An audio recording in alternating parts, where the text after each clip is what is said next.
बर्तमान आपमनक पई बहुत बड़ा गोटे अपडेट आछि जहाँकि बिना ग्यारंटी आपने 50,000 टंका पर्यंत ऋण पाइपर जहाँकि केंद्र सरकार तरफ बहुत बड़ा गोटे अपडेट आछि जहाँकि केंद्र सरकार आपको 50,000 टंका पर्यंत बिना ग्यारंटी ऋण दौरान तेबे ए ऋण क्यों मैंने पाइपर एवं ए ऋण पाइबाकू हेले आपको कौन सब करने पड़ो एवं कौन सब डॉक्यूमेंट लगे यही वीडियो माध्यम आपने पूरा डिटेल जानीपारे से भिडियोटी को शेष पर्यंत देखूँ ता पूर्व वीडियो को गोटे लाइक कर दिंतु एवं जो मैंने मो चैनल को नुआ आसवे चैनल को सब्सक्राइब कर पाखर थिबा बेल आइकन को क्लिक करके ऑल नोटिफिकेशन ऑन कर दिंतु।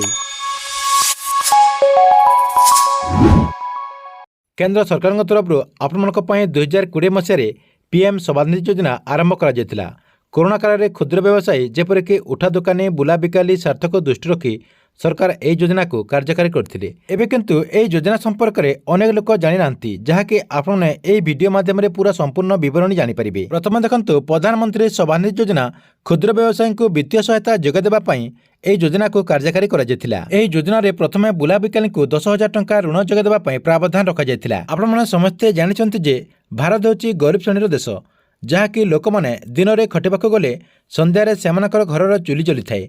यह श्रेणीर लोक मैंने प्रायतः दिन में रास्ता कड़े छोट स्टलटीए पकाई छोट छोट सामग्री विक्रय कर घर चलती से परिवार भरण पोषण होता है। एभली श्रेणीर परिवार वर्गों जीवनशैली केमती से विकास हो पार सरकार से बिना सुधरे और बिना ग्यारंटी रे 50,000 टंका पर्यंत ऋण जोगाई देउछंती। या द्वारा यह श्रेणीर परिवार माने अनेक लाभ पाइपर। ता सहित जो मैंने यही ऋण ने से ठीक समय यह ऋण को परिशोध कले तांको बैंक तरफ पुणी थे ऋण दिज्व जहाँकि 30,000 टंका पुणी थे से ऋण पाइपर। यह ऋण पाइबापी आवेदनकारी को कौन सिविल स्कोर आवश्यकता पड़े ना।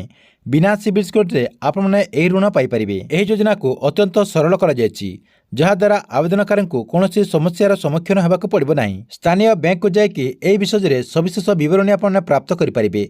वर्तमान सुधा देश में 50 लाख रु अधिक व्यवसायी यह योजना लाभ उठाई सारी। तेबे आपको यह योजना लाभ पाइबाकू हेले आवेदन करिवार कोन प्रोसेस रही देखंतु। सर्वप्रथम कौन करेंगे यार जो ऑफिशियल वेबसाइट रही से वेबसाइट को ओपन कर दिंतु। ओपन करदेला परे सेठी देखंतु विकल्प रही planning to apply for loan सेठी आपने क्लिक कर दिंतु। सेठी क्लिक करदेला परे आपनक मोबाइल नंबर आधार नंबर एवं 3टी स्टेप रही से 3टी जाक स्टेप आपने आवेदन कला बेले पूर्ण कर दिंतु। पूर्ण करदेला परे आपने शेष में सबमिट बटन रे क्लिक करके सबमिट कर दिंतु।